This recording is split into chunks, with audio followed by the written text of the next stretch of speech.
மனசு எல்லாமே கோவிலையா, அதுல நீதானே சாமி ஐயா அப்படின்ற மாதிரி என் புள்ள காலையிலேயே வந்து அப்படி சிங்கம் மாதிரி என் புள்ள வந்து அந்த படத்துல எல்லாருக்கும் மரியாதை கொடுத்து படத்துல சூப்பரா நடிச்சிருக்கு. யாருமே ஒரு குறை சொல்லல. இந்த படம் படைத்தலைவன் பல தடைகளை வென்று அக்கா 2 நாளைக்கு முன்னாடி தான் கிரிவல பாதையில போய் அண்ணாமலையார்ட்ட அழுதுட்டு வந்தேன். வந்த ரிசல்ட் இத பாரு, நேரா தியேட்டருக்கு தான் வரேன். என் கேப்டனுக்கு என்னைக்குமே அழிவு இல்ல. 2 சிங்கக்குட்டியை கொடுத்தாரு. ஒண்ணு மக்களோட வயிற்று பசியை தீக்கிறதுக்கு, அரசியலுக்கு எங்க விஜய பிரபாகரையும் மக்கள் மனசு சலிச்சு போய் இருக்கிறப்ப சந்தோஷத்துக்காக வர்றப்ப சங்கடப்படுத்தாம இருக்கிறதுக்கு சந்தோஷத்துக்கு சண்முக பாண்டியனையும் கொடுத்துட்டு போயிருக்காரு. கண்டிப்பா 154 படம் என் கேப்டன் நடிச்சிருக்கிறாரு. அதுல இப்ப ஒரு 4 படத்தையும் சேர்த்துக்காங்க சண்முக பாண்டியன் நடிச்ச. மீதி இருக்கிற மதுரை புதிய சகாப்தம், இப்ப வந்து கொம்பு சீவு, அடுத்து சாரி இப்ப படைத்தலைவர் கொம்பு சீவு நாளைக்கு வந்துடும் 2 மாசத்துல. அப்படி 158 பேர் அந்த 58 படம் அந்த குடும்பம் நம்ம தமிழ்நாட்டுக்கு கொடுத்துருக்குது. இன்னும் அந்த குடும்பத்தை நம்ம வந்து நினைச்சு பார்த்தோம்னா இன்னும் நமக்கு நினைச்ச இடமெல்லாம் சோறு கிடைக்கும், அன்பு கிடைக்கும், கண்டிப்பா மகிழ்ச்சி கிடைக்கும் அப்படின்னு சொல்றேன். இந்த படத்துல 3 ஃபைட்டு சூப்பர் ஃபைட்டு. தம்பி அப்படியே நம்ம கேப்டன் மாதிரியே ஃப்ரண்ட் காலை வச்சு பண்ணியிருக்க. இனிமே அடுத்தடுத்து ஆக்ஷன் படம் வரப்ப பேக்கு காலையும் யூஸ் பண்ணோம். அது மாதிரி 3 பாட்டு சூப்பரா போட்டிருக்காங்க. கஸ்தூரி ராஜா ஐயா வந்து கேப்டன் இல்லாத இடத்த அவங்க அப்பாவா நடிச்சு கொடுத்துருக்காரு. செம்மையா நடிச்சிருக்கிறாரு. அந்த யானை சூப்பரா நடிச்சிருக்கு. அப்படி எல்லாருமே சூப்பரா நடிச்சிருக்காங்க. கதை புதுசு. ஒரு யானையை மிஸ் பண்ணிடுறாங்க. கடைசியா 1000 மைல் தாண்டி போய் அந்த நரபலிகிட்ட இருந்து அந்த யானையை காப்பாத்திட்டு வராங்க. ஒன்லைன் கண்டென்ட் அதான். கதை சூப்பரு. எங்கேயுமே கதையை நம்ம எங்கேயும் திருடலை வருடலை எதுவுமே பண்ணலை. தம்பி அவ்வளோ அழகா நடிச்சிருக்கு, பெருமையா நடிச்சிருக்கு. தமிழ்நாட்டின் தமிழன் என்று சொல்லடா, தலை நிமிர்ந்து நில்லடான்னு கண்டிப்பா நீ தங்க கட்டி சிங்கக்குட்டி அப்படின்ற மாதிரி நல்லா நடிச்சிருக்காங்க. படைத்தலைவன் சூப்பர். அந்த பாட்டுக்கெல்லாம் நான் அழுதுட்டேன்டா. என்னால் கண்ட்ரோல் பண்ண முடியல. ஏன்னா இவன் சீக்கிரம் நம்ம கேப்டன் நம்மளை விட்டு போயிருக்க கூடாது. அது வந்து என்னோட ஆள் மனசுல இருந்து ரொம்ப ஒரு ஃபீலிங்கான விஷயம். ஏன்னா நடிகர் சங்கத்துல லாஸ்டா எனக்கு கார்டு கொடுத்துட்டு என் பையனை தூக்கி கொஞ்சிட்டு, உன் பையன் இவ்வளவு கலரா இருக்கானே, என் கால் சீட்டை உடைச்சிருவானோ அப்படின்னு கேட்டாரு. என்னையா சொல்றீங்க, 3 மாசம் குழந்தைய வச்சுட்டு வாழ வழி இல்லாம சங்கத்துக்குள்ள வந்திருக்கேன், உங்களுக்கு நாங்க போட்டியான்னு நான் அவரை கலாய்க்க, அவரு என்ன கலாய்க்க. அப்படி ஒரு எளிமையான மனிதரடா, பசுமையான மனிதரப்பா. அந்த மனிதருக்கு காலங்காலமும் நான் என்னோட தாய் மாமனா தான் நான் பார்க்குறேன். ஏன்னா என் தாய் மாமா அவரோட ஃபேனு. ஓகேவா? அதனால தான் இவ்வளோ இமோஷ்னலாக அக்கா வந்து கேப்டனுக்கு அதிக கோபம் வரும், அதிக பாசம் வரும், அதிகம் கருணை வரும், அதிகம் அன்பு வரும்னு சொல்லுவாங்க. அதை எல்லாத்தையும் நாங்கள் மொத்தமாக பார்த்தவங்க நடிகர் சங்கம் ஆளுங்க. இல்ல ரொம்ப எமோஷனலா இருந்துச்சு. ஏன்னா நமக்கு என்னதான் இருந்தாலும் நேர்ல பார்த்துட்டு நம்ம இல்லைன்னு நினைக்கிறப்ப ரொம்ப வருத்தம் இருக்கும் இல்லையா? 2ம் கலந்து வந்தது. பாசமும் வந்தது, அழுகையும் வந்தது. அது ஒரு விதமான ஒரு அதிர்ச்சி சம்பவம் தான். ஆனா எம்ஐல வந்து அருமையா பண்ணியிருக்கிறார் கேப்டன். ஓகேவா? அது நம்ம அது கோட்லையாவது ஒரு சீன் தான் வருவாரு. இதுல வந்து ஊடால வந்து தன் மகனுக்கே வழிகாட்டுற மாதிரி ஒரு சீனை வந்து காட்டி கொடுத்துருக்காரு. ஒவ்வொரு படத்துலயும் நம்ம கேப்டனோட எம்ஐயை வச்சாலே நம்ம தம்பி படம் ஓடிடும். கண்டிப்பா ஃபைட்டுக்கு என் பையன் எந்த குறையும் இல்லை. வில் அம்போடு சேர்ந்த அந்த புருவத்தை அப்படியே அவங்க அப்பாவை ஞாபகப்படுத்துது. நமக்கு கேப்டனுக்கு கோபம் வந்தாதான் வில் அம்பு மாதிரி புருவம் உயரும்.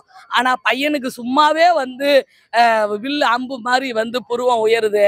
என் நெத்தியில நான் அக்கா முத்தம் கொடுத்து இந்த படம் வெற்றி அடையணும்னு மேல தம்பி கூட தான் உட்காந்து நான் படம் பார்த்தேன். உங்களுக்கு தெரியும், அக்கா எவன் கூடயும் பக்கத்துல உட்காந்து படம் பார்க்க மாட்டேன்.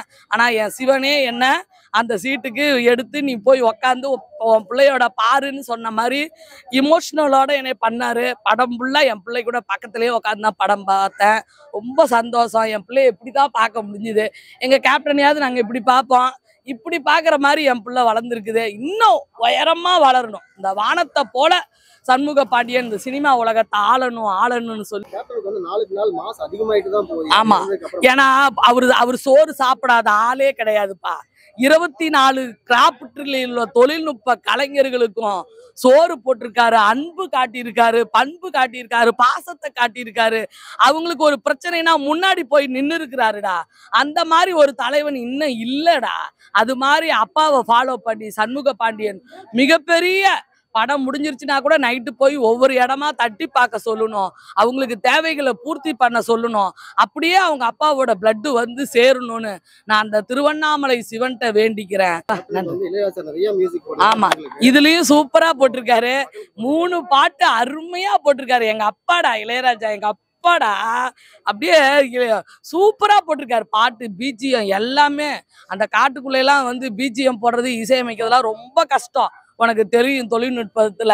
ஆனா எல்லாத்துலயுமே எந்த குறை இல்லாம இசையிலையும் எங்க அப்பா சூப்பரா போட்டிருக்காரு.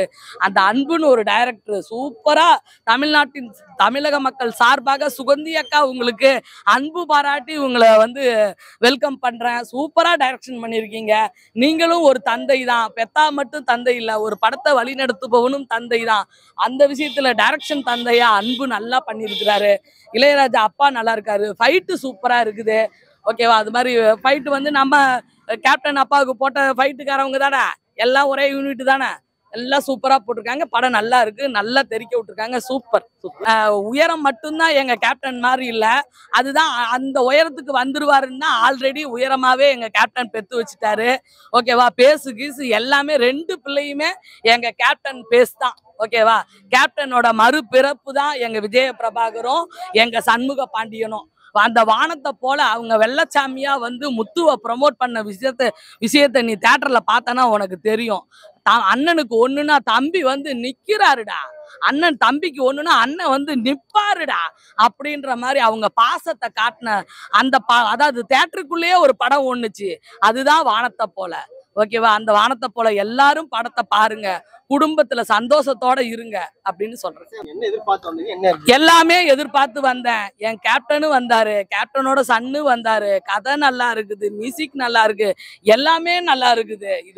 இந்த படைத்தலைவன் வந்து பல தடைகளை உடைச்சு இனிமே அடுத்தடுத்து வர்ற ஒரு வெற்றி கொண்டாட்டமா தான் இந்த படைத்தலைவனை பாக்குறேன். கண்டிப்பா மாபெரும் வெற்றி. ஓகேவா? ஆமா, அதான்டா 18 கிரிவலம் முடிச்சு 23ல பார்த்துட்டு நான் அழுதுகிட்டு வந்தேன்.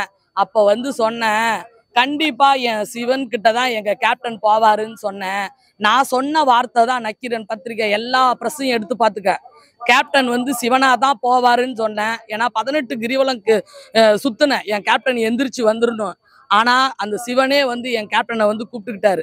அதோட ஐடியா தான் இன்னைக்கு ஓம் நமச்சிவாயம் ஓடி கல்லறையில சிவனா அவதரிச்சிருக்காருன்னா இந்த சுகந்தி அக்காவால தான். எங்க வேணாலும் நீ போட்டுக்கோ.